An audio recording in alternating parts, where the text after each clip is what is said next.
দাজ্জালের নাম তো আপনারা শুনেছেন, ভয়ঙ্কর ডেঞ্জারাস একটা ক্যারেক্টার। পৃথিবীর শুরু থেকে শেষ পর্যন্ত এর চেয়ে বড় ফিতনা আসেনি, আসবেও না। দাজ্জালের ফিতনা, সে তার এক চোখ থাকবে, আরেক চোখ এরকম বন্ধ থাকবে, এখানে লেখা থাকবে কাফারা। কোনোভাবেই তাকে দমানো যাবে না, হত্যা করা যাবে না। আল্লাহ নবী ঈসা আলাইহিস সালাম তাকে হত্যা করবেন। তো যে ব্যক্তি সূরা কাহাফ তেলাওয়াত করবে, সূরা কাহাফের প্রথম 10 আয়াত বিশেষ করে মুখস্থ রাখবে, আল্লাহ তাআলা উসিমা মিন ফিতনাতিদ দাজ্জাল, দাজ্জালের ফিতনা থেকে তাকে বাঁচাবেন। তা আমরা দাজ্জালের ফিতনা থেকে বাঁচতে চাই কি চাই না? আমরা যেন সূরা কাহাফের প্রথম 10 আয়াত মুখস্থ করি, সূরা কাহাফ যেন জুমার দিন আমরা তেলাওয়াত করি। So now the question arises, what is the relationship of Suratul Kahf with Dajjal? দাজ্জালের সাথে সূরা কাহাফের রিলেশনটার কারণ কি? একটা মেকানিজম তো এখানে আছে। এত সূরা থাকতে রাসূল সাল্লাল্লাহু আলাইহি ওয়াসাল্লাম কেন বললেন যে সূরা কাহাফ পড়লে দাজ্জালের ফিতনা থেকে বাঁচবে? কারণ এর কারণ হচ্ছে দাজ্জাল আমাদেরকে যে সমস্ত জিনিস দিয়ে ফিতনায় ফেলবে, ওই ফিতনাগুলোর সলিউশন আল্লাহ তাআলা সূরা কাহাফের ভিতরে রেখে দিয়েছেন। দাজ্জাল 4টা জিনিস দিয়ে আমাদেরকে ফিতনায় ফেলবে। That's a trial of faith, এক নাম্বার। ঈমানের পরীক্ষা সে আমাদেরকে ফেলবে, আমাদের বিশ্বাস নিয়ে ছিনিমিনি খেলবে সে। এটার সলিউশন আছে সূরা কাহাফ, আমি বলবো আস্তে আস্তে। 2 নম্বরে দাজ্জাল আমাদেরকে ফিতনায় ফেলবে, দ্য ট্রায়াল অফ ওয়েলথ, সম্পদ দিয়ে সে আমাদেরকে ফিতনায় ফেলবে। 3 number, the trial of knowledge, জ্ঞান দিয়ে সে আমাদেরকে ফিতনায় ফেলবে। 4 number, the trial of power, ক্ষমতা দিয়ে সে আমাদেরকে ফিতনায় ফেলবে। দাজ্জাল 4টা জিনিস দিয়ে আমাদেরকে পরীক্ষায় ফেলবে। কয়টা? 1 হচ্ছে ঈমানি পরীক্ষা, 2 হচ্ছে সম্পদ দিয়ে পরীক্ষা, 3 হচ্ছে জ্ঞান দিয়ে পরীক্ষা, 4 হচ্ছে ক্ষমতা দিয়ে পরীক্ষা। সে ঈমানের পরীক্ষায় আমাদেরকে ফেলবে। সে এসে বলবে আমি তোমার রব, এবং এটা প্রমাণ করার জন্য যা যা দরকার আল্লাহ তাআলা তাকে সব দিবেন,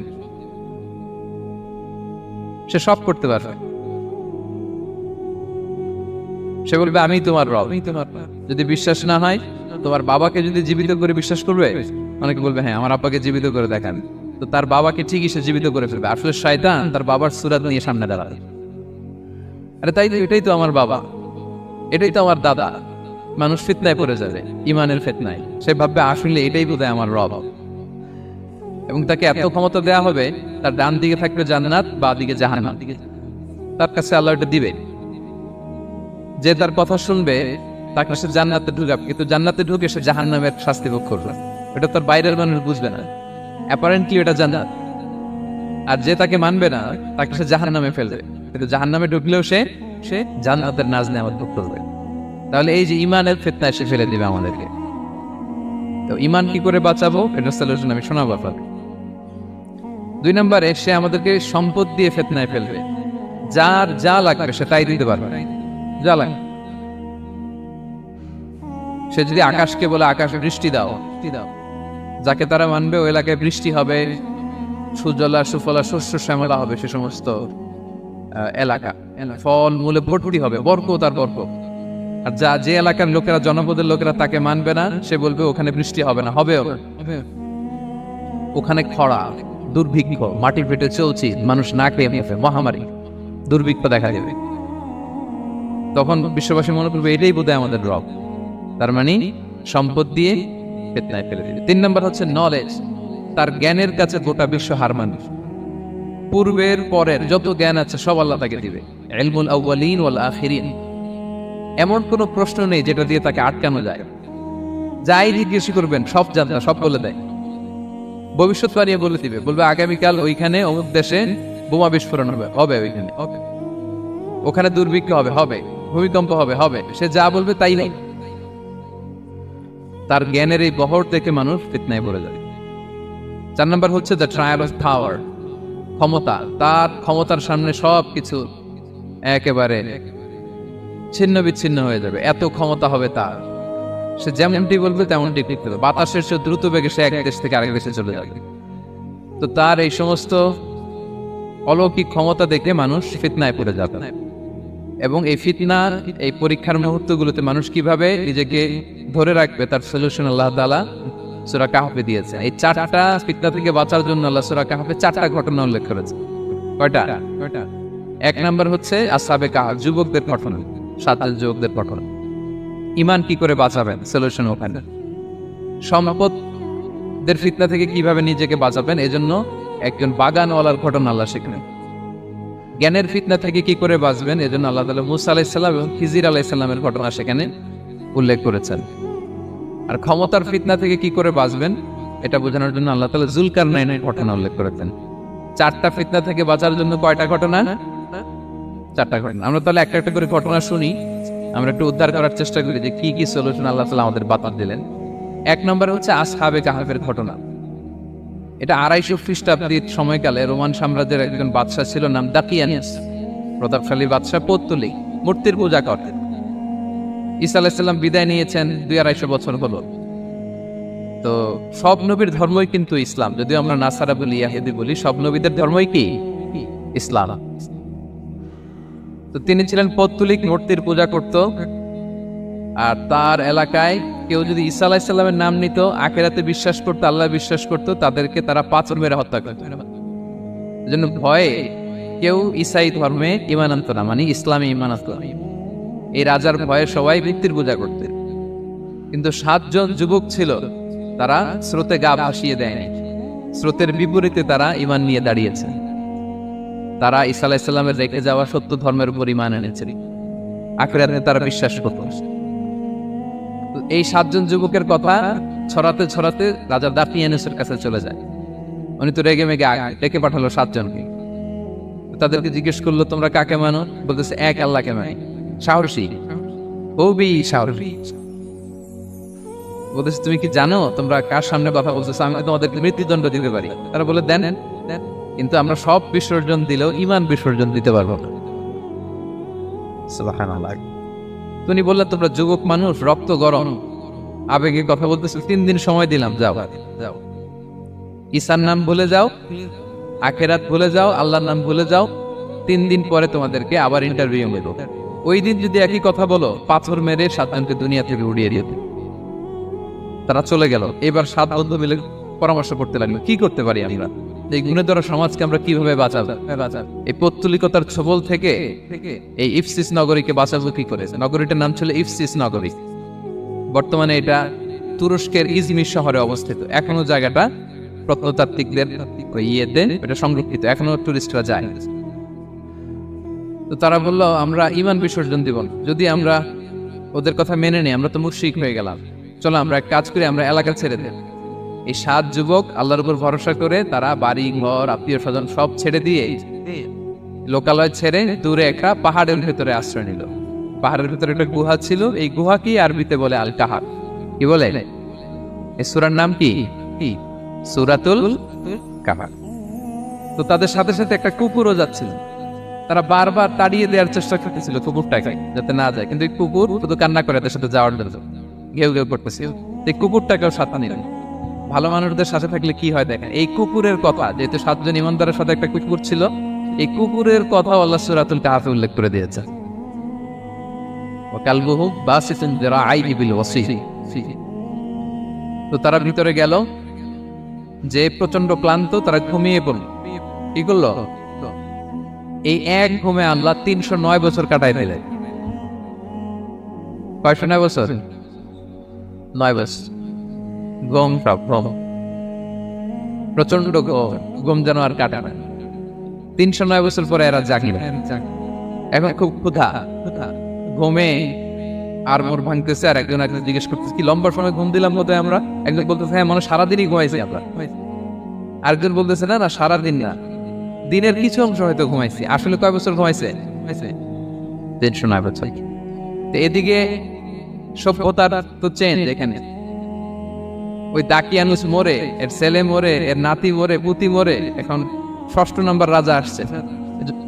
প্রজন্মের পর প্রজন্ম তো শেষ। 309 বছর কমপক্ষে 4-5টা জেনারেশন চেঞ্জ হবে। তো জেনারেশন চেঞ্জ হয়ে, এলাকা চেঞ্জ হয়ে, তারা যে স্বপ্ন দেখেছিল এই ইফসিস নগরীতে কালেমার পতাকা উঠবে, তাদের স্বপ্ন আল্লাহ বাস্তবায়ন করেছে। 309 বছরের ব্যবধানে এই এলাকার সবাই মুসলিম হয়ে গেছে। আল্লাহ চাইছিলেন ওদেরকে দেখাবে এটা, যে স্বপ্নটা যে বাস্তবায়ন হয়েছে এটা দেখাবে। তো ঘুম থেকে উঠছে, একজনকে তারা বললো যে লুকায় লুকায় চাদর মুড়ি দিয়ে কিছু রুটি নিয়ে আসো বাজার থেকে, যাতে তোমাকে না চিনে। চাদর মুড়ি দিয়ে যাও। কিছু পয়সা ছিল, মুদ্রা দিয়ে দিস। তো সে যে যখন দোকানদারের কাছ থেকে রুটি নিয়েছে আর মুদ্রা দিছে, দোকানদার বলে, এই মুদ্রা কোথা থেকে আসলো? 309 বছর আগে মালয়েশিয়াতে রিঙ্গিট ছিল কিনা জানি না, যেভাবে ওরা ট্রানজাকশন করতে পারছে যেটা ছিল, ওইটা যদি এখন কেউ দেয় রাজধানী বিলাসে খাবার পাওয়া যাবে?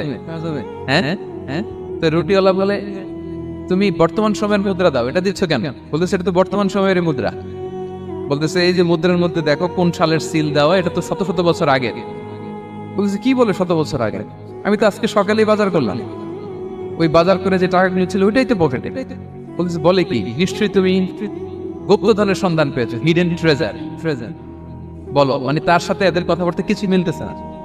পরে তাকে ধরে ওই সময়ের রাজার কাছে নিয়ে গেছে। ওই রাজা আবার মুসলিম, সবাই মুসলিম সবাই। সে যা বলে এরাও কেউ বিশ্বাস করে না, এরাও যা বলে এও বিশ্বাস করে না। আর এলাকা এর বাড়িঘর আসবে থেকে, এর নাতি পুতি যা আছে 5-6 পুরুষ তো মরে সবাই কবরে।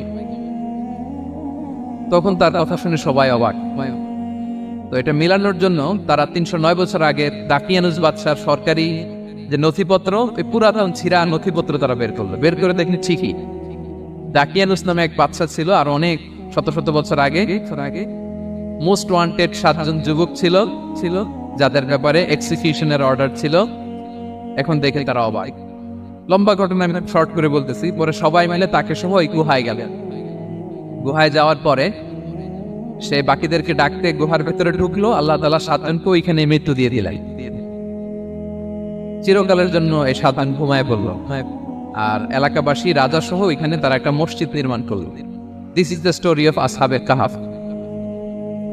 এলাকাবাসী যদিও মুসলিম হয়েছিল, কিন্তু আখিরাতের ব্যাপারে তাদের একটা সন্দেহ ছিল যে আসলে মানুষ মরার পরে কি আবার জীবিত হবে? মৃত্যুবরণ করার পরে আবার মানুষ জীবিত হবে? তাদের মনের মধ্যে একটা সন্দেহ ছিল যে আসলে মারা গেলে মানুষ আবার উঠতে পারে। তাদের এই সন্দেহ দূর করার জন্য আল্লাহ তাআলা এই 7 জনকে 309 বছর ঘুম পাড়িয়ে আবার জীবিত করলেন। সুবহানাল্লাহ। তাহলে ঈমান কিভাবে বাঁচাতে হয় এটার প্রেরণা আমরা এই 7 যুবকের কাছ থেকে পাই। এখানে যেটা আমরা শিখি প্রিয় ভাইরা, 1 নম্বর লেসন হচ্ছে আমাদের গুড কোম্পানি লাগবে, রাইটাস পিপল, মানে আমাদের সার্কেলটা ভালো হইতে হবে। তাদের 7 জনের সার্কেলটা খুব ভালো ছিল, ফলে তারা বিপথে যায় না, এবং তারা এমন শক্ত সিদ্ধান্ত নিয়েছে যে আল্লাহ তাআলা সেটাতে বরকত দিয়েছেন, গোটা সমাজকে আল্লাহ তাআলা চেঞ্জ করে দিয়েছেন। এটা হচ্ছে 1 নম্বর লেসন। আপনি ঈমান বাঁচাতে হলে আপনার সার্কেল ভালো লাগবে। বুঝবেন যে এলাকায় যাবেন ওখানে নামাজি সার্কেল কারা আছে, ওখানে জ্ঞানী গুণী সার্কেল কারা আছে, ওখানে ভালো কাজ করতে চায়, একে অপরকে সহযোগিতা করে, কল্যাণের পথের যাত্রী কারা আছে খুঁজতে হবে আপনাকে। বুঝে ওই সার্কেলে আপনি যুক্ত হবে, তাইলে ঈমান বাঁচানো যাবে। ক্লিয়ার? 2 নাম্বার হচ্ছে conflict between believers and disbelievers is universal. সত্য মিথ্যার লড়াই এটা চিরন্তন, আজীবন থাকবে। এটা ওনাদেরও ছিল, এখনো আমাদের লড়াই করে যেতে হচ্ছে, আমাদের ভবিষ্যৎ প্রজন্মও করবে। এই লড়াইটা আমরা করে যেতে চাই। কি বলেন? হ্যাঁ, থামা যাবে না? আমরা থামতে আসিনি, আমরা এই লড়াইটা করে যাব। আমরা সত্যের কথা বলেই যাব ইনশাআল্লাহ। বলা ইনশাআল্লাহ। 3 নাম্বার হচ্ছে যে লেসনটা আমরা পাই, অনেকগুলো লেসন, আমি খুব প্রেসাইজলি বলতেছি। যুবকরা চাইলে একটা সমাজকে পাল্টে দিতে পারে।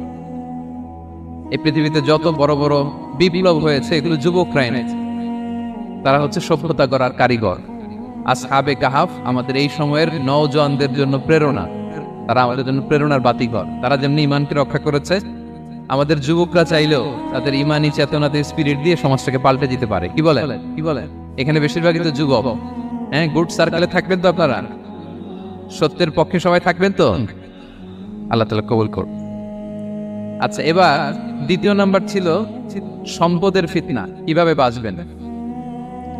আসহাবে কাহাফের পরে সূরা কাহাফে আল্লাহ তাআলা একজন বাগানওয়ালার ঘটনা বলেছে। 2 জন বন্ধু, একজন একটু গরিব, সে বিশ্বাসী, আরেকজন ধনী, সে অবিশ্বাসী।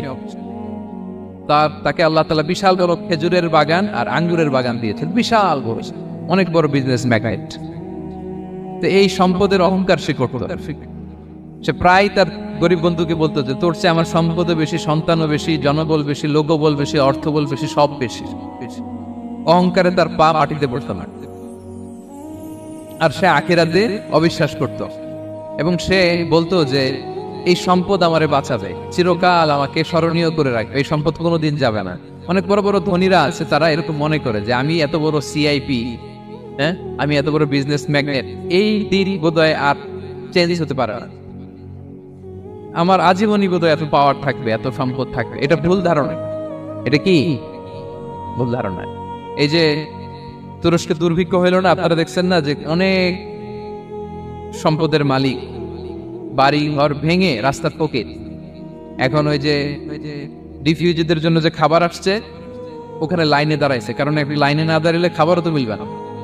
হাজার কোটি টাকার মালিক ছিল, ভেঙে চুরে সব শেষ। এখন রিলিফের ইয়ে নেওয়ার জন্য দুস্থদের কাতারে ওখানে দাঁড়াইছে, কারণ দাঁড়াইলেই কিছু খাবার পাওয়া যাবে, খিচুড়ি পাওয়া যাবে, তা না হলে তো খাবারটাও মিলবে না।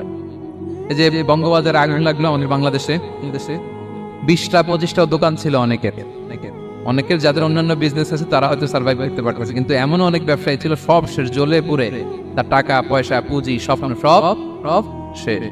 তো ধনীকে গরিব বানাতে আল্লাহর 1 সেকেন্ডও লাগে।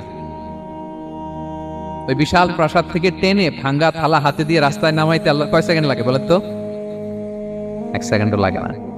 সো এই লেসনটা কিন্তু আমাদের নিতে হবে, এবং ওই ব্যক্তির নসিবে তাই উঠেছে।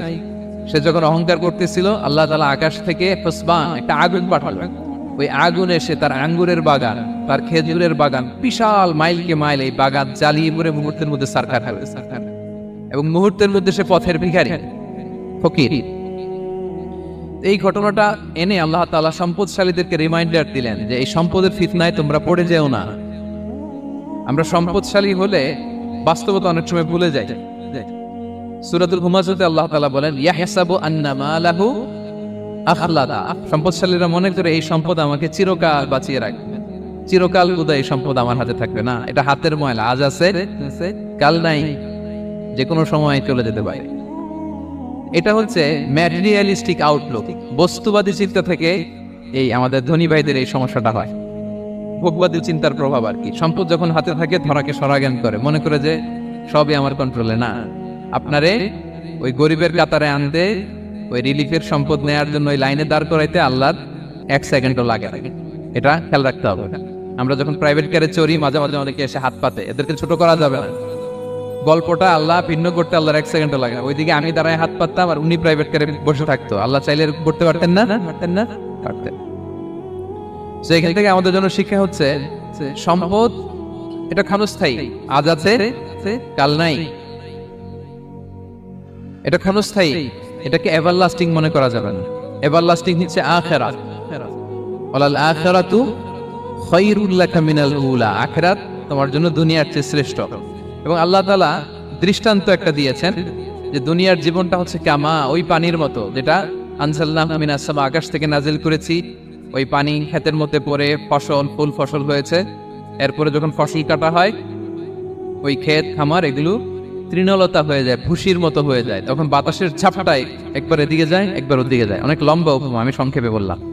তো শেষ আউটপুটটা হচ্ছে এটা, সম্পদ এটা মুহূর্তেই চলে যেতে পারে। সম্পদ উপার্জন জায়েজ আছে, মুসলিমরা সম্পদ উপার্জন করতে পারবে, কোনো অসুবিধা নাই।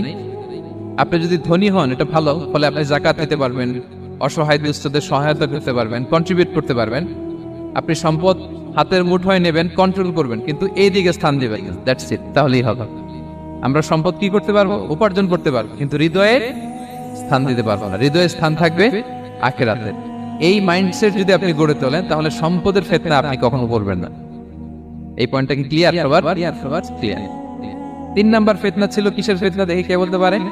প্রথমটা হচ্ছে বিশ্বাস বা ঈমানের ফিতনা, 2 নাম্বার হচ্ছে সম্পদের ফিতনা, 3 নাম্বার জ্ঞানের ফিতনা। জ্ঞানেরও কিন্তু ইলমেরও একটা গরম আছে, যার ইলম আছে তার মধ্যে এই সমস্যাটা কাজ করে। সেটার জন্য আল্লাহ তাআলা মুসা আলাইহিস সালাম, খিজির আলাইহিস সালামের ঘটনা বললেন। আমি খুব সংক্ষেপে বলবো, সময় কম।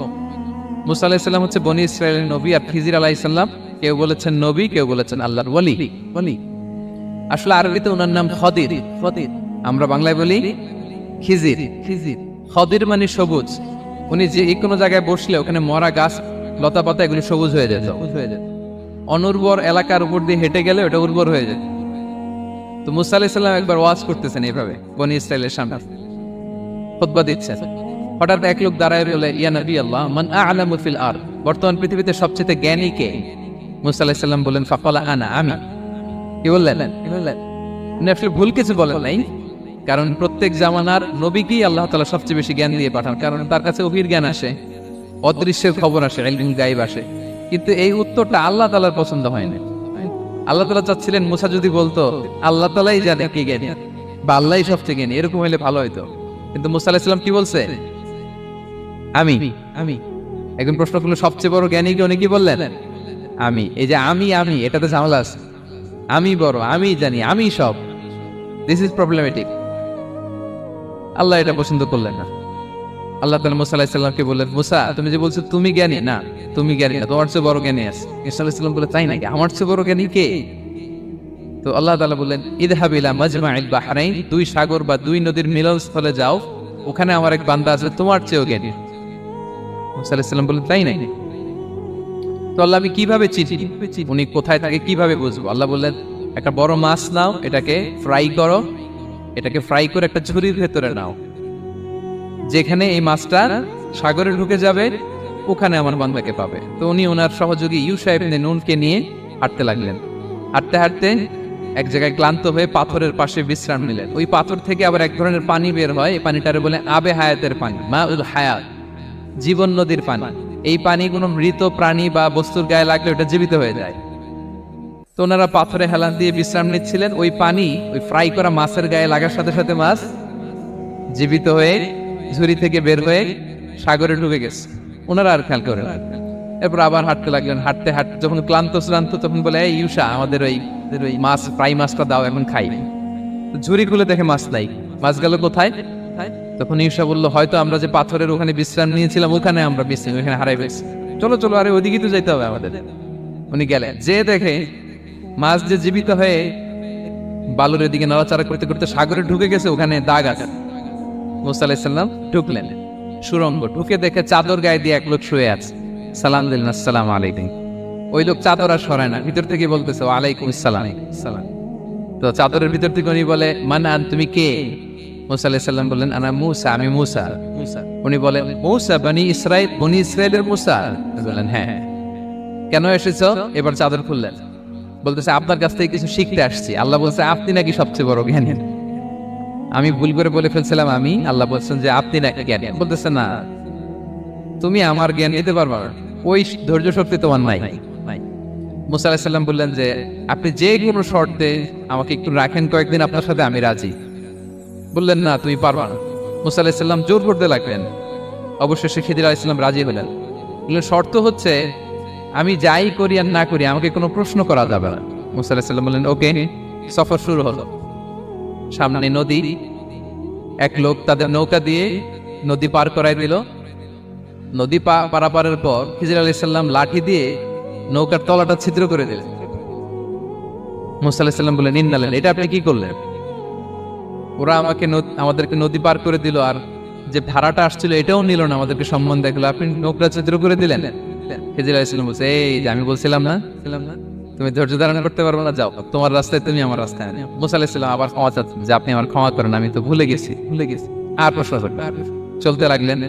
হঠাৎ বাচ্চারা খেলতেছে, এক বাচ্চাকে ধরে হত্যা করলেন খিজির আলাইহিস সালাম। এবার তো মুসা আলাইহিস সালাম রেগে গেছে, আপনি করলেনটা কি? নিষ্পাপ ফুলের মতো শিশুকে হত্যা করলেন। খিজির আলাইহিস সালাম বলে, এই যে আমি জানতাম যে তুমি ধৈর্য ধারণ করতে পারবে না, তোমার রাস্তা এক, আমার রাস্তা এক, যাও। এবার মুসা আলাইহিস সালাম করজোর করতেছে যে this is the last chance, একটা ফাইনাল চান্স দেন, একটা সুযোগ দেন, আর আমি প্রশ্ন করবো, এটাই লাস্ট। বললেন ওকে ঠিক আছে। হাঁটতে হাঁটতে এক ইহুদি বসতির সামনে যে হাজির, দুজনেই খুব ক্ষুধার্ত, খাবার চাইলো, এরা আবার কৃপণ, খাবার দিল না। তো খিজির আলাইহিস সালাম বললেন ঠিক আছে, খাবার যদি দিচ্ছেন আমরা চলে যাই। যাওয়ার পথে দেখতেছে এই এলাকার একটা দেয়াল ভেঙে পড়ে যাবে। উনি বললেন মুসা চলো এটা ঠিক করে দেই। দুইজন মিলে প্রচন্ড ক্ষুধায় এটা সেটা এনে দেয়ালটা তৈরি করতেছে। মুসা আলাইহিস সালাম তো এমনি রাগী, পেটে আবার ক্ষুধা, আবার বলছে কিছু বলাও যাবে না। তিনি এবার আর প্রশ্ন করেন, বলতেছে ওরা এত কিপটামি করলো আর আপনি এটা করে দিলেন, আপনি তো চাইলে এটা টাকা নিতে পারতেন, পারিশ্রমিক নিতে পারতেন চাইলে। এই কথা বলার পর খিজির আলাইহিস সালাম বললেন হাদা ফিরাকু বাইনি ওয়া বাইনি, এখানেই তোমার আর আমার সেপারেশন, আর সামনে আগানো যাবে না, তোমার কোনো ধৈর্যই নাই। তো এতটুকু তোমাকে আমি বলি যে আমি একটাও আল্লাহর আদেশ ছাড়া করি নাই, আল্লাহর আদেশে আমি করেছি। কি এক নম্বর হচ্ছে ওই যে আমাদের ভাড়া নিতে চাইলে না, আমাদেরকে পার করে দিল, নৌকাটা ছিদ্র করেছি কারণ এই এলাকায় একজন জালিম বাদশাহ আছে, সে নৌকা পেলেই গরিব মাঝিদের নৌকা সৃষ্টি করে নিয়ে যায়। তো এটাকে যখন তলায় ছিদ্র করে দিছি, এই রাজার লোকেরা এসে দেখবে যে এটা তলা ছিদ্র, তো পানি ঢুকতেছে, এটা নেবে না। ওরা পরে সামহাও এটা রিপেয়ার করে চালাইতে পারবে। মুসা আলাইহিস সালাম বলে সুবহানাল্লাহ, তাই তো, এটা তো আমি বুঝতে পারি নাই। আর ওই ছোট শিশুটাকে হত্যা করছি, ও অনেক বড় জালিম হবে এলাকার, তার ফিতনায় এলাকাবাসী তটস্থ থাকবে, সে তার মা বাবাকেও জাহান্নামে নেবে। এজন্য আল্লাহ তাআলা আদেশ দিয়েছেন আমাকে, আল্লাহর আদেশে আমি তাকে হত্যা করেছি। মুসা আলাইহিস সালাম বললেন, তাই তো, এটা তো অনেক ভালো কাজ করছেন, তাই না? বলতেছে তাহলে ওইটা বলেন, খাবারও দিল না, এত কৃপণ, এদের দেয়াল কেন ঠিক করতে গেলেন আপনি? তখন তিনি বললেন যে আসলে এটা একটা ইয়াতিমদের ঘর ছিল, দুইটা ইয়াতিম শিশু, তাদের বাবা মা খুব ভালো ছিল, আর এই দেয়ালের নিচে আছে গুপ্তধন, এই দেয়ালটা পড়ে যাবে, এই গুপ্তধন তারা ছোট মানুষ নিতে পারবে না, এলাকাবাসী তাদেরকে বঞ্চিত করে নিয়ে যাবে। আমি দেয়াল গড়ে দিলাম যাতে করে তারা যখন প্রাপ্তবয়স্ক হয় নিজেদের সম্পদ নিজেরা বুঝে নিতে পারে। সুবহানাল্লাহ বিহামদিহি। মুসা আলাইহিস সালাম বলে, তাই তো, এগুলো তো আমি বুঝতে পারি নাই। তো এই ছিল খুব সংক্ষিপ্ত পরিসরে মুসা আলাইহিস সালাম খিজির আলাইহিস সালামের ঘটনা। তো রাসূল সাল্লাল্লাহু আলাইহি ওয়াসাল্লাম বুখারীতে একটা চমৎকার কথা বলেছেন, তিনি বলেছিলেন ওয়াদিদনা আন্না মুসা সাবার হাত্তা ইউকাসসা আলাইনা মিন আমরিহি। রাসূল সাল্লাল্লাহু আলাইহি ওয়াসাল্লাম বলেছিলেন, ইস, আমার ভাই মুসা যদি আরেকটু ধৈর্য ধরতো তাহলে আরো কিছু অজানা তথ্য আমরা জানতে পারতাম। এখান থেকে, এই ঘটনা থেকে আমরা কি শিখলাম? প্রথম যেটা আমরা শিখলাম, জ্ঞান নিয়ে বড়াই করতে নেই, ঠিক কিনা? জানার জন্য শেষ নেই, জাননেওয়ালার উপরও জাননেওয়ালা আছে, জ্ঞানের উপরও জ্ঞানী আছে। আপনি কিছু জেনেই মনে করবেন না আমি সব জানি। আপনার চাইতেও বেশি জ্ঞানী অনেকে আছে। অনেক সময় বক্তার চাইতেও শ্রোতারা অনেক জ্ঞানী। হয়তো এখানে এমন অনেক জ্ঞানী লোক আছে যার ধারে কাছেও আমরা কেউ নেই, হতে পারে। সো আমি সব জানি, এটা ভুল, এটা শয়তান বলে। এটা কে বলে? শয়তান বলে। আবু নওয়াস একটা কবিতা লিখেছেন, ওয়াকুল লিমান ইয়াদঈ ফিল ইলমি ফালসাফাতান হাবাসতা শাইআন ওয়া গাবাত আনকা আশিয়াউ। কেউ যদি বলে আমি সব জানি, তুমি তাকে বৃদ্ধাঙ্গুলি দেখিয়ে বলো আপনি কিছুই জানেন না, আপনি অল্প কিছু জেনেছেন, জানার এখনো অনেক বাকি। তাহলে মুসা আলাইহিস সালামের এই ঘটনা জিজ্ঞেস করা হলো কে জ্ঞানী, উনি বললেন আমি জ্ঞানী। এরকম কি আমরা কখনো বলবো? না। সবচাইতে বড় জ্ঞানী কে? ওয়া ফাওকা কুল্লি যী ইলমিন আলীম। সবচাইতে বড় জ্ঞানী আল্লাহ তাআলা। সো জ্ঞান নিয়ে আমরা অহংকার করব না। 2 নম্বর যে শিক্ষাটা আমরা পাই, ওই যে নৌকা দিয়ে পারাপার হচ্ছিল, তখন একটা চড়ুই পাখি এসে সাগরের মধ্যে মুখ দিয়েছিল। তো খিজির আলাইহিস সালাম বললেন, মুসা, তুমি কি চড়ুই পাখিটা দেখতে পাচ্ছ? হ্যাঁ, দেখতে পাচ্ছি। চড়ুই পাখিটা যে সাগরে মুখ দিয়ে দেখতে পাচ্ছ? হ্যাঁ, দেখতে পাচ্ছি। তখন খিজির আলাইহিস সালাম বললেন, চড়ুই পাখিটা সাগরে মুখ দিয়ে পানি খাওয়ার পরে চড়ুই পাখির ঠোঁটে বা চঞ্চুতে যতটুকু পানি লেগে আছে, এই পানিটা হচ্ছে তোমার, আমার এবং মহাবিশ্বের আমাদের সকলের জ্ঞান। আর এই মহাসাগরের সকল পানি হচ্ছে আল্লাহ তাআলার জ্ঞান। আল্লাহ তাআলা বলেছেন, ওমা উতিতু মিনাল ইলমি ইল্লা কালিলা। আমি তোমাদেরকে একেবারে অল্প জ্ঞান দিয়েছি, একেবারে অল্প।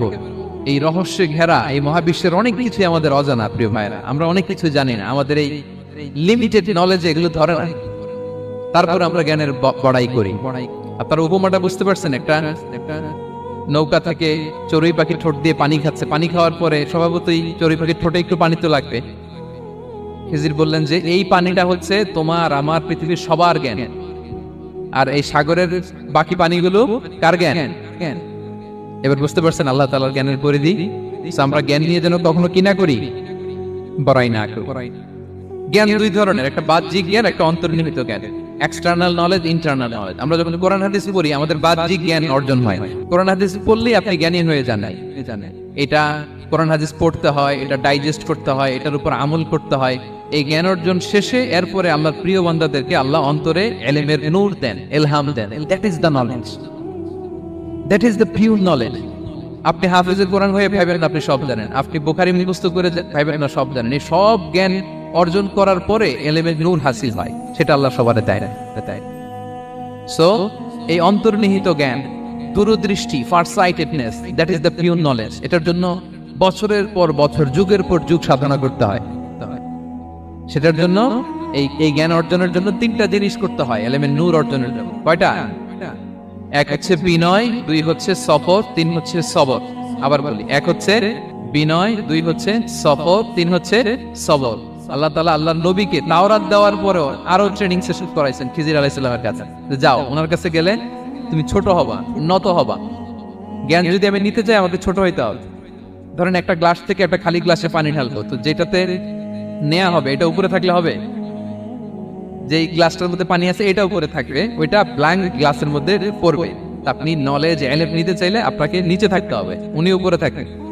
আপনার শায়েখ আপনাকে দিবে, আপনার উস্তাজ আপনাকে দিবে, আপনার মুর্শিদ আপনাকে দিবে। বুঝতে পেরেছেন? তাহলে আমাদেরকে হাম্বলনেস লাগবে, শিখতে হইলে হাম্বল হইতে হয়, বিনয়ী হইতে হয়। আচ্ছা, 2 নাম্বার সফর করতে হয়। এটা আল্লাহ মুসা আলাইহিস সালামকে দিয়ে করাইছেন, যাও যাও পিছে পিছে উস্তাদের পিছে পিছে ঘুরো। তো এজন্য সফর করতে হয়। এখন ঘরে বসে অনেক কিছু জানা গেল, উস্তাদের সান্নিধ্য লাগে, সফর করতে হয়। আমাদের ক্লাসিক আলেমরা হাদিস কালেকশনের জন্য শহরকে শহর সফর করতেন। এখন আমাদের আলেমরা দেওবন্দে যায়, মিশরে যায়, মদিনায় যায়, এখানকার মালয়েশিয়ান স্টুডেন্টরা দেশে বিদেশে যে নলেজ অর্জন করে। সফর আপনাকে লাগবেই। তাহলে বিনয়, সফর, 3 নম্বরে কি সবর, ধৈর্যশীল হইতে হবে। মুসা আলাইহিস সালাম বারবার প্রশ্ন করে ফেলতেছেন, বারবার অদাবঙ্গ করতেছেন, এরকম করলে হবে না। ধৈর্য লাগবে, ধৈর্যের বলে বলিয়ান হলে তখনই আপনার মধ্যে ইলম আসবে। তাহলে জ্ঞানের ফিতনায় পড়ার আর আমাদের কোনো সম্ভাবনা আছে? আমরা বিনয়ী হব, আমরা জ্ঞান আল্লাহর দিকে ফিরাই দেব, আমরা বলবো উনি সবচেয়ে ভালো জানেন। পারা যাবে তো ইনশাআল্লাহ? আচ্ছা, আমি একেবারে শেষ পর্যায়ে চলে আসছি, 2 মিনিটের মধ্যে শেষ করে দিয়েছি। 3 নাম্বার ছিল কিসের ফিতনা? 4 নাম্বার ক্ষমতার ফিতনা। এই ফিতনা থেকে বাঁচার জন্য সর্বশেষ আল্লাহ তাআলা যুলকারনাইনের ঘটনা বলেছেন।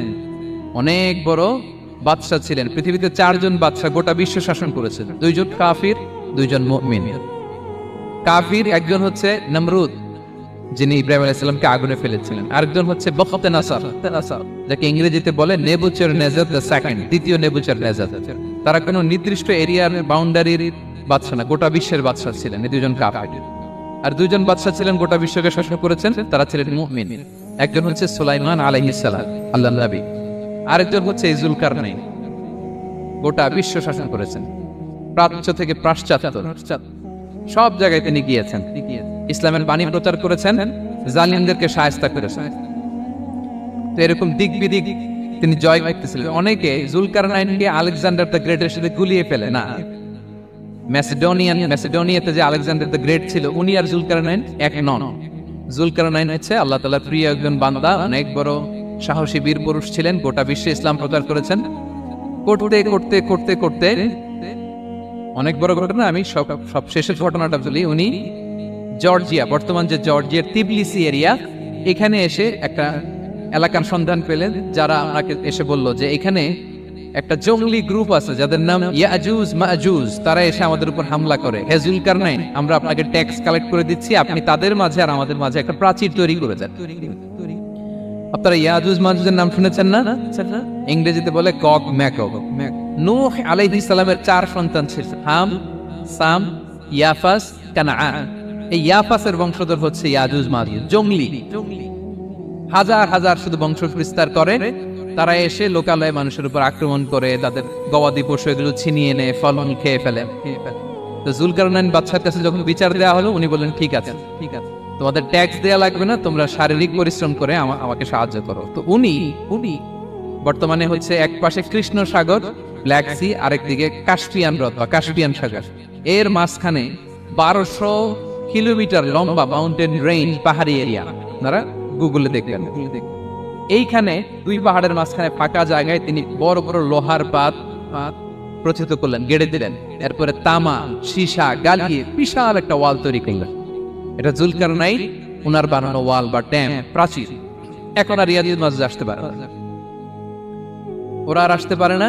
ওরা প্রতিদিন এটা ভাঙার চেষ্টা করে, কিন্তু ভাঙতে ভাঙতে আরেকটু ভাঙলেই ভেঙে যাবে। ওরা বলে আগামীকাল ভেঙে ফেলবে, ইনশাল্লাহ বলতে ভুলে যায়। এজন্য এরপরের দিন এসে দেখে আবার এটা আগের মতো হয়ে আছে। কিয়ামতের আগ দিয়ে ওদের মধ্যে এই ইনশাআল্লাহর প্রেরণা আসবে। তাদের একজন বলে উঠবে, আগামীকাল ইনশাআল্লাহ আমরা এটা ভেঙে খান খান করে দেব, ঠিকই ভেঙে ফেলবে। তখন তারা ভেঙে চুরে কোটি কোটি ইয়াজুজ মাজুজের দল এসে হামলে পড়বে। সামনে পড়বে তাবারিয়া সাগর। এক দল এসে তাবারিয়া সাগর এমন ভাবে খাবে, এই দল যাওয়ার পরে আরেক দল এসে এখানে যে সাগরে যে পানি ছিল এটা কল্পনাই করতে পারবে। তারা পৃথিবীতে ফিতনা ফাসাদ করবে। ঈসা আলাইহিস সালাম তখন আসবেন, দোয়া করবে আল্লাহ তাআলার কাছে মুমিনরা, একটা মহামারী দিবে আল্লাহ তাআলা ইয়াজুজ মাজুজের মধ্যে, ওরা মরে যাবে সব। এরপর বিশাল এক পাখি এসে তাদেরকে আল্লাহর মর্জি মাফিক এমন এক জায়গায় ফেলে আসবে, কেউ জানবে না। তো তারা যে পচে গলে মাটির সাথে মিশেছিল, এই গলিত লাশ থেকে মাটি ঠিক উর্বর হয়ে যাবে। এরপর আল্লাহ তাআলা পৃথিবীর কিন্তু বারাকা দিবেন, কিছু রোপণ করলে তাড়াতাড়ি ফুলে ফেপে বড় বড় ফল হচ্ছে। তো এটা কিয়ামতের আলামতের অন্য কোনো আলোচনায় হয়তো আমরা বলবো। তো জুলকারনাইন তিনি বিশাল এখানে প্রাচীর তৈরি করে দিয়েছিলেন, এবং প্রাচীর তৈরি করে দিয়ে তাদেরকে বলেছিলেন যে যতদিন আল্লাহ তাআলা চাইবেন এটা থাকবে, এবং যেদিন আল্লাহ তাআলার আদেশ আসবে এটা ভেঙে খান খান হয়ে যাবে। তার মানে দেখেন, এত পাওয়ারফুল, এত শক্তিশালী, এত ক্ষমতাধর হওয়ার পরেও তিনি তার ক্ষমতাকে কার দিকে ফিরিয়ে দিয়েছেন, যে আল্লাহ যতদিন চাইবে এই প্রাচীর টিকে থাকবে, যেদিন আল্লাহ তাআলার আদেশ আসবে এই প্রাচীর ভেঙে খান খান হয়ে যাবে। সো আমরা ক্ষমতার দেখা পেলে, চেয়ার একটা পেলে আমরা যেন জালিম হয়ে না উঠি, এটা হচ্ছে এখান থেকে শিক্ষা। আমরা যেন জুলুম না করি। উনি সম্পদের মালিক ছিলেন, ক্ষমতার মালিক ছিলেন, কিন্তু উনি যে আল্লাহর বান্দা এটা ভুলে যান নাই। আমরা যখন ক্ষমতাশীল হই, আমরা যখন প্রধানমন্ত্রী হই, আমরা যখন প্রেসিডেন্ট হই, আমরা যখন পাওয়ারফুল হই, আমাদের সবচেয়ে বড় পরিচয় যে আমরা আব্দুল্লাহ, আল্লাহর গোলাম, এটা আমরা ভুলে যাই। আমাদের আসল পরিচয় কি? আমরা আল্লাহর গোলাম। রাসূল সাল্লাল্লাহু আলাইহি ওয়াসাল্লাম একবার এক বৈঠকে 8 জন সাহাবীকে 8টা কমপ্লিমেন্ট দিয়েছেন, 8টা অ্যাপ্রিসিয়েশন দিয়েছেন। তিনি বলেছেন, আরহামু উম্মতি বি উম্মতি আবু বকর। দেখেন, 8 জন সাহাবীর 8টা গুণের বর্ণনা দিচ্ছেন। তিনি বললেন, আমার উম্মতের মধ্যে সবচাইতে রহম দিলের সাহাবী হচ্ছে কে? সবাই বলুন তো কে? আবু বকর রাদিয়াল্লাহু তাআলা। এত রহম দিলের ছিলেন, উনি যখন আল্লাহ রাসূল সাল্লাল্লাহু আলাইহি ওয়াসাল্লামের ইন্তেকালের পরে মসজিদে নববীতে যখন নামাজে দাঁড়াতেন, কান্নার চোটে উনি কেরাতই পড়তে পারতেন না। কমপ্লেন করতো সাহাবারা যে আমরা তো কেরাত বুঝি না, একটু স্পষ্ট করে পড়েন, কান্না একটু থামান। কেন কাঁদতেন? কারণ উনি যখন নামাজে দাঁড়াতেন ওনার ফিলিংসটা হতো এরকম যে কাইফা আকুমু মাকামা রাসূলিল্লাহ, আমি রাসূলের জায়গায় কিভাবে দাঁড়াই? এখানে তো আমার রাসূল দাঁড়িয়ে ইমামতি করেছেন, আমি নবীর জায়গায় দাঁড়িয়ে কিভাবে নামাজটা পড়াই? এই অনুভব থেকে উনি যে কাঁদতে শুরু করতেন, এই কান্নার ধাক্কায় উনি আর তেলাওয়াতই আগাতে পারতেন না। আরহামু উম্মতি বি উম্মতি আবু বকর। আমার উম্মতের মধ্যে সবচেয়ে রহম দিলের হচ্ছেন আবু বকর। ও আসাদ্দুহুম ফি আমরিল্লাহি উমর। দেখেন, প্রশংসা করতেছেন। আর আমার উম্মতের মধ্যে আল্লাহর দ্বীন বাস্তবায়নে সবচাইতে কঠোর হচ্ছে ওমর। মুনাফিকরা ওনাকে জমের মতো ভয় পেত, ইভেন শয়তান ভয় পেত। রাসূল সাল্লাল্লাহু আলাইহি ওয়াসাল্লাম বলেন, ওমর তুমি যদি এই রাস্তা দিয়ে হাঁটো, শয়তান যদি দেখতে পায়, শয়তান এই রাস্তা রেখে দিয়ে অন্য কোনো রাস্তা থাকলে ওইটা দিয়ে হাঁটে। সুবহানাল্লাহ। আমাদের অনেক সময় এমন হয় না যে আমাদের বাচ্চারা, ছেলেমেয়েরা খেতে চায় না, আমাদের নাতি নাতনিরা খেতে চায় না, মায়েরা খাবার নিয়ে পেছনে পেছনে ঘুরে, আর তখন ভয় দেখায়, এই রাত্রিবেলা তাড়াতাড়ি খাও, ওই যে বাঘ আসবে, বাঘ, বিড়াল আসবে, বিড়াল, তাড়াতাড়ি না খেলে কিন্তু ভূত আসবে, ভূত। এরকম বলেন আপনারা? বলেন না? এই দায়িত্ব তো আপনাদের কাঁধে থাকে না? তো ওই যে আমাদের বোনরা বলতে পারবে, বোনরা খাবার নিয়ে ঠিকই রাত্রিবেলায় বাচ্চাদের পেছনে পেছনে এরকম দৌড়াতে হয়। তো কি বলতে হয়? যে এই ভূত আসলো, ভূত, ওই যে বিড়াল আসলো, বিড়াল, কুকুর আসলো, এইগুলো বললে বাচ্চারা আবার ভয় পায়, তাড়াতাড়ি করে খায়। তো মদিনাতেও মদিনার বাচ্চারা খেতে চাইতো না। তো খেতে না চাইলে মায়েরা ভূত আসতেছে, ভাল্লুক আসতেছে, এগুলো না বলে বলতো, হা হুয়া ইয়াতি উমর, ইয়াতি উমর, তাড়াতাড়ি খাও, তাড়াতাড়ি খাও, ওই যে ওমর আসতেছে, ওমর। সুবহানাল্লাহ বিহামদিহি ওয়া আশাদ্দুহুম ফি আমরিল্লাহি উমর। আল্লাহর দ্বীন বাস্তবায়নে সবচেয়ে কঠোর ছিলেন ওমর রাদিয়াল্লাহু তাআলা আনহু। ওয়া আসদাকুহুম হায়াআন উসমান। সবচেয়ে লাজুক সাহাবী ছিলেন উসমান রাদিয়াল্লাহু তাআলা। শুধু অর্থ বলে যাই। ওয়া আকরাউহুম লিকিতাবিল্লাহি উবাই ইবনে কাব। সবচেয়ে কোরআনের ভালো কিরাত পড়তে পারতেন উবাই ইবনে কাব। আফরাদুহুম যায়েদ ইবনে সাবিত। উত্তরাধিকার বন্টনের নীতিমালা, ফারায়েজের জ্ঞান ছিল যায়েদ ইবনে সাবিত রাদিয়াল্লাহু তাআলা। ওয়া আ'লামুহুম বিল হালালি ওয়াল হারামি মুআদ ইবনে জাবাল।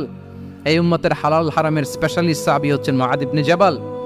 আলা ওয়া ইন্না লিকুল্লি উম্মাতিন আমিনান ওয়া আমিনা হাদিহিল উম্মাহ আবু উবাইদা ইবনুল জাররাহ।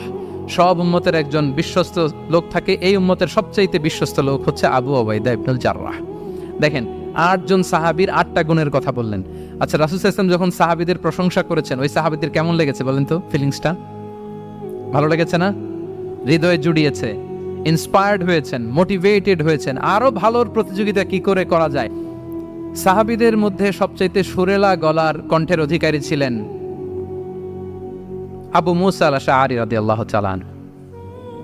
তো রাসূল সাল্লাল্লাহু আলাইহি ওয়াসাল্লাম একবার রাত্রিবেলা তার বাসার পাশ দিয়ে যাচ্ছিলেন, দীর্ঘ সময় ওনার কণ্ঠের তেলাওয়াত শুনলেন। পরের দিন সকালে বললেন যে, আবু মুসা, তুমি তো চমৎকার গলায় তেলাওয়াত করো। আবু মুসা বলে, ইয়া রাসূলুল্লাহ, আমি তো কোনোদিন আপনার সামনে দাঁড়িয়ে তেলাওয়াত করি না, আপনি কি করে জানলেন?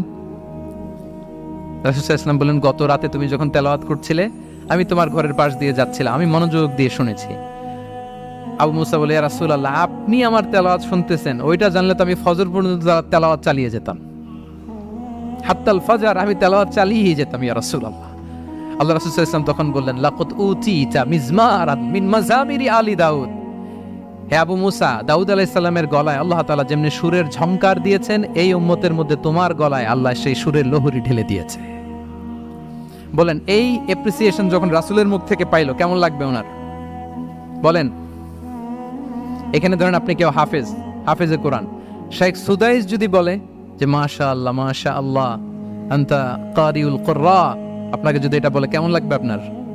হ্যাঁ, সারা দুনিয়া তো এটা বলে বেড়াবেন যে শেখ সুদাইস আমার রেসিটেশনের প্রশংসা করেছে, খাবার ইমাম আমার প্রশংসা এপ্রিসিয়েট করেছে। আর স্বয়ং রাসূলুল্লাহ সাল্লাল্লাহু আলাইহি ওয়াসাল্লাম যখন বলে তোমার গলায় আল্লাহ সুরের ঝংকার ঢেলে দিয়েছে, তখন ওনার কেমন লেগেছে? এজন্য আপনার ছেলে মেয়ে স্ত্রী বন্ধু আপনার সার্কেলের কেউ কোনো ভালো কাজ করলে কৃপণতা করবেন না, এপ্রিসিয়েট করুন। রাসূল সাল্লাল্লাহু আলাইহি ওয়াসাল্লাম এপ্রিসিয়েশন আমাদেরকে শিখিয়েছেন।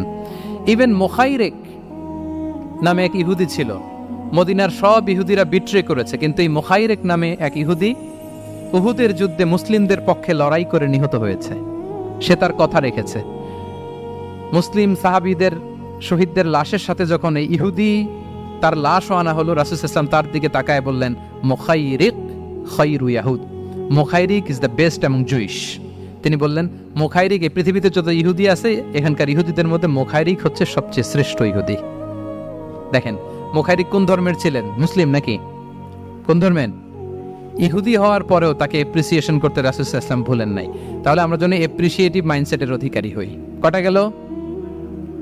10 নম্বরে হচ্ছে ফ্লেক্সিবল। 10 নম্বরে কি? ফ্লেক্সিবল, মানে কোনো বিষয়ে খুব অনড় হয়ে থাকা, এটা রাসূল ইসলাম ছিলেন না, ফ্লেক্সিবল ছিলেন। আমরা অনেক সময় বলি না যে ভাই আপনি কি 9টায় আসতে পারবেন না 10টায়? বলে আমি ফ্লেক্সিবল উইথ দিস, মানে যেটা বলবেন আমার সমস্যা, এরকম ইজি গোয়িং ছিলেন উনি, গো ধরে থাকতেন না, যে কোনো পরিস্থিতিকে সামলে নিতেন। ফ্লেক্সিবল হচ্ছে যে কোনো পরিবেশ পরিস্থিতির সাথে নিজেকে মানিয়ে নেওয়া, খাপ খাওয়া, নিজেকে সামলে নেওয়া, সলিউশন বের করে ফেলা, এটা রাসূল সাল্লাল্লাহু আলাইহি ওয়াসাল্লামের ছিল, এটাকে বলে ফ্লেক্সিবল মাইন্ডসেট। নাজরানের 60 জন খ্রিস্টান পাদ্রী এসেছিল মদিনায় দেখা করতে। কোন ধর্মের? খ্রিস্টান। সবাই আওয়াজ করে বলুন, কোন ধর্মের? খ্রিস্টান। এখন এত মানুষকে সম্মানিত মেহমানকে উনি কোথায় বসতে দিবেন? পরামর্শ করলেন কোথায় বসতে দেওয়া যায়। এক সাহাবী বলে, আমার কাছে কিছু খেজুর পাতা আছে, ওটা বিছায়া একটা জায়গা করে ওখানে বসি। রাসূল ইসলাম বললেন, না, দামি মেহমান, এটা হয়।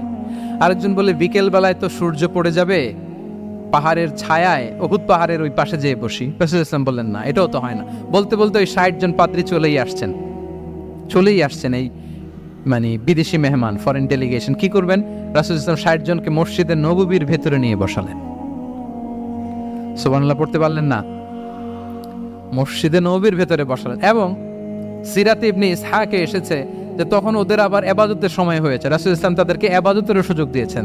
তাদের কিবলা পূর্ব দিকে, তারা পূর্ব দিকে হয়ে 60 জন ওখানে ইবাদত করেছে, তাদের ধর্ম রীতি অনুযায়ী সালাত আদায় করছে। দেখেন কতটা ফ্লেক্সিবল ছিলেন রাসূল সাল্লাল্লাহু আলাইহি ওয়াসাল্লাম। ফজরের সালাতের পরে ঘরে ঢুকেই আম্মাজান আয়েশাকে জিজ্ঞেস করতেন, কোনো খাবার আছে? আম্মাজান আয়েশা যদি বলতেন আছে, তিনি সেটা খেতেন। কোনোদিন যদি বলতেন না ইয়া রাসূলুল্লাহ, ঘরে তো খাবার নাই, তখন রাসূল সাল্লাল্লাহু আলাইহি ওয়াসাল্লাম বলতেন, ফাইন্নী সাইম, অসুবিধা নাই, খাবার যেহেতু নাই আমি রোজা রেখে দিলাম। কত ইজি গোয়িং। আচ্ছা, আমরা হলে কি করতাম বলেন তো? ফজরের পরে ঘরে গেছেন আপনি, বড় সাহেব না, এবার যাওয়ার পরে জিজ্ঞেস করছেন কি আছে, খাবার দাও। যদি বলে ঘরে কিছু নাই, কি বলবেন দেখি? কয়েকটা উত্তর আসুক। ফজরে মসজিদে অনেক কিছু করে টরে ক্ষুধা পেটে ঘরে গেলেন, যে বললেন যে টেবিলে বসে বললেন যে খাবার দাও, এখন বলে যে কিছু নাই ঘরে, কি উত্তর আসবে? এখান থেকে একটা উত্তর আসুক, বলেন কি বলবেন? হ্যাঁ, খবর আছে? এই তো, এদিকে বলেন, আপনি কি বলবেন? আপনারা আলহামদুলিল্লাহ বলে না, কিন্তু বাসায় বলে না।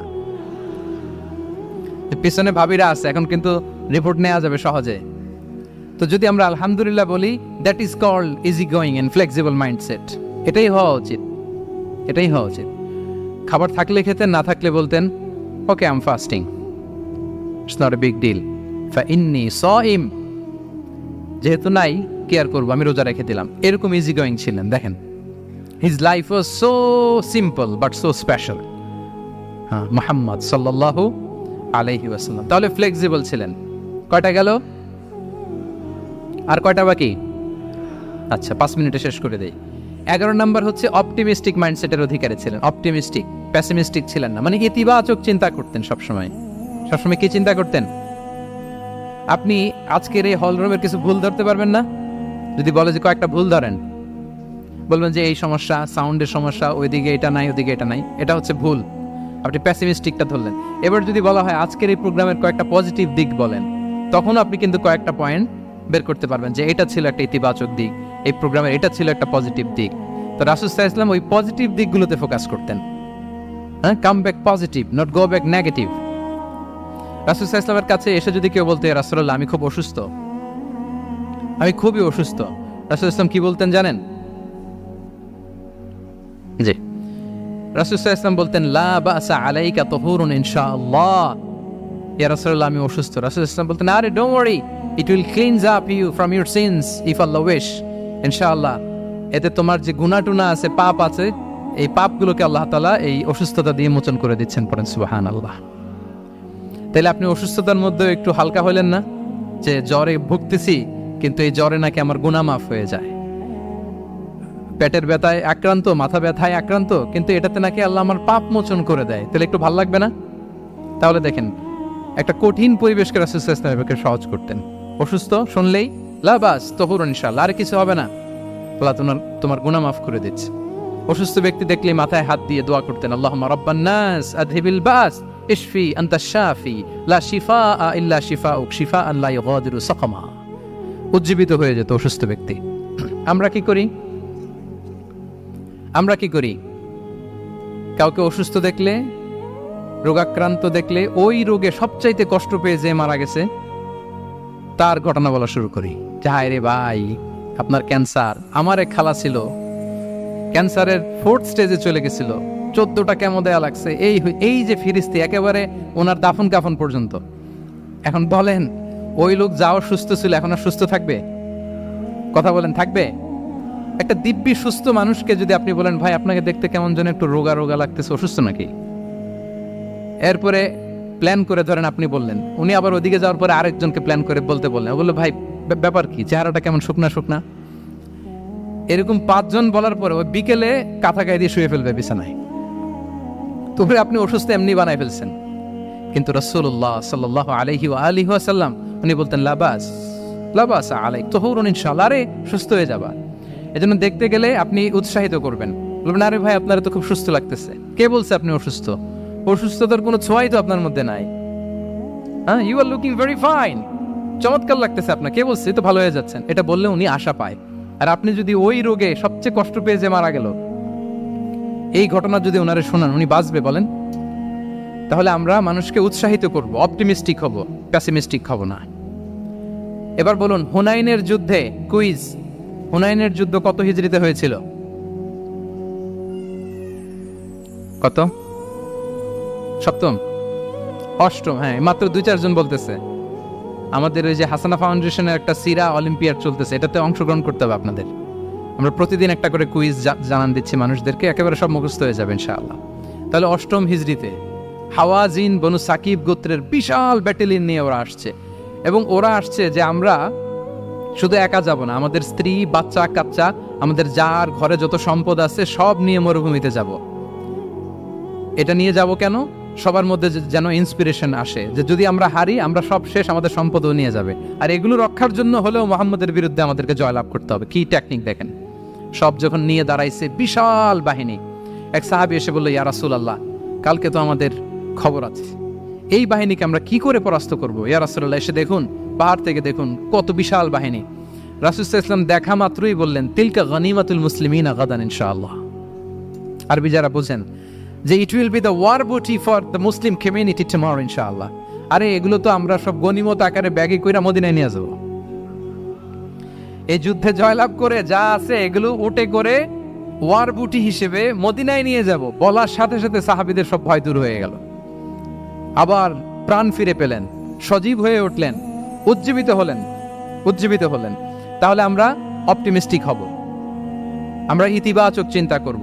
এবং ইসলাম আল্লাহ তাআলার ব্যাপারেও আমাদেরকে ইতিবাচক ধারণা রাখতে উৎসাহিত করে। হাদিসে কুদসিতে আল্লাহ বলেন, আনা ইনদা যান্নি আবিদি বি, আমার বান্দার নিকট আমি তেমন, আমার বান্দা আমার ব্যাপারে ঠিক যেমন ধারণা করে। আপনি যদি ধারণা করেন আল্লাহ দয়ালু, ঠিক আল্লাহ তাআলাকে দয়ালু পাবেন। এখন বলেন আল্লাহর ব্যাপারে কার ধারণা কেমন? আল্লাহ তাআলা খুব প্রতিশোধ পরায়ণ না? প্রচন্ড রাগী, আমাদের সবাইকে জাহান্নামে দেওয়ার জন্য বসে আছেন না? তাহলে কি ধারণা বলেন তো?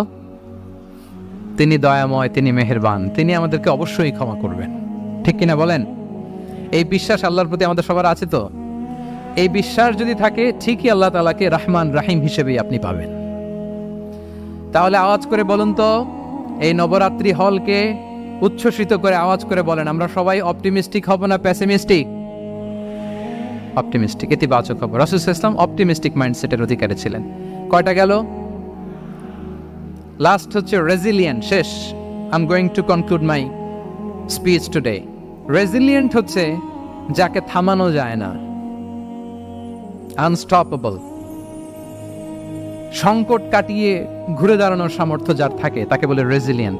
লেগে থাকার মানসিকতা, টিকে থাকার যোগ্যতা, সহজে হার না মানার যে অ্যাটিটিউড, এটাকে বলে রেজিলিয়েন্ট মাইন্ডসেট। রাসূল সাল্লাল্লাহু আলাইহি ওয়াসাল্লামকে আল্লাহ তাআলা এই মাইন্ডসেট দিয়েছিলেন। ওনাকে হারাইতে পারছে কেউ? জীবনের সাথে এটা সেট করে নেন যে আমি কখনো হারি না, আমি হয় জিতি নয় শিখি। আমি কখনো হয় জিতি নয় শিখি। এই মাইন্ডসেট যদি গ্রো করেন, আপনার হারাইতে পারবে কেউ? পারবে না। রাসূল সাল্লাল্লাহু আলাইহি ওয়াসাল্লাম, হি ওয়াজ আনস্টপেবল, হ্যাভিং আনবিলিভেবল সাবর। ধৈর্যের পাহাড় নিয়ে, আনস্টপেবল অ্যাটিটিউড নিয়ে তিনি শুধু সামনে গিয়েছেন, পেছনে যান নাই কখনো। সীমাহীন কষ্ট আর সংগ্রামের মধ্য দিয়ে গিয়েছেন, থামাতে পারে নাই ওনাকে কেউ পারে নাই। ইয়াতিম হিসেবে জন্মগ্রহণ করলেন, পৃথিবীর আলো দেখবার আগে বাবাকে হারালেন, ছোট বয়সে মাকে হারালেন, পরে দাদাকে হারালেন, এরপর চাচাকে হারালেন। শিয়াবে আবি তালেবে জেল খেটেছেন 3 বছর। Physical torture, mental torture, life threat, হত্যা করার ষড়যন্ত্র হয়েছে। আল্লাহ তাআলা বলেছেন আজ রাতে হিজরত কর। ব্ল্যাক ম্যাজিক করা হয়েছে। লাবিদ ইবনুল আ'সাম, এক ইহুদিদের মিত্র, ওনাকে ব্ল্যাক ম্যাজিক করেছে। মারার জন্য খাদ্যে বিষ মিশিয়ে দেয়া হয়েছিল। বাজুর মাংস, খাসির বাজুর মাংস পছন্দ করতেন। খাইবারের এক ইহুদি নারী এই ছাগলের এই মাংসের মধ্যে বিষ দিয়েছিলেন। ইহুদিদের পক্ষ থেকে betray, treachery, conspiracy and what not, কি বাকি ছিল বলেন? ষড়যন্ত্রের এমন কোন ধরন ছিল না যেটা তারা বাকি রেখেছে। কিন্তু রাসূল সাল্লাল্লাহু আলাইহি ওয়াসাল্লাম কি থামানো গিয়েছিল? বলেন, থামানো গিয়েছিল? গোটা বিশ্বব্যাপী উনি ছড়িয়ে দিয়েছিলেন লা ইলাহা মুহাম্মাদুর। So nothing can stop him. করার আমাদের যে লক্ষ্য, ওই লক্ষ্য পানে আমরা পৌঁছবই, আমাদেরকে কোনো কিছু থামাতে পারবে না ইনশাআল্লাহ। বলেন, আমরা আমাদের লক্ষ্য পানে মানজালে মাকসাদে দৌড়ে দৌড়ে যাব। আমাদেরকে থামিয়ে দেয়া হলে আমরা হাঁটতে থাকবো, সেখানে আমাদেরকে আঘাত করা হলে আমরা হামাগুড়ি দিয়ে সামনের দিকে যেতে থাকবো, সেখানেও থামিয়ে দেওয়ার চেষ্টা করা হলে আমরা আমাদের মানজিলে মাকসাদের দিকে অপলক নেত্রে যেতে থাকবো। আমাদেরকে কেউ থামাতে পারবে? রেজিলিয়েন্ট।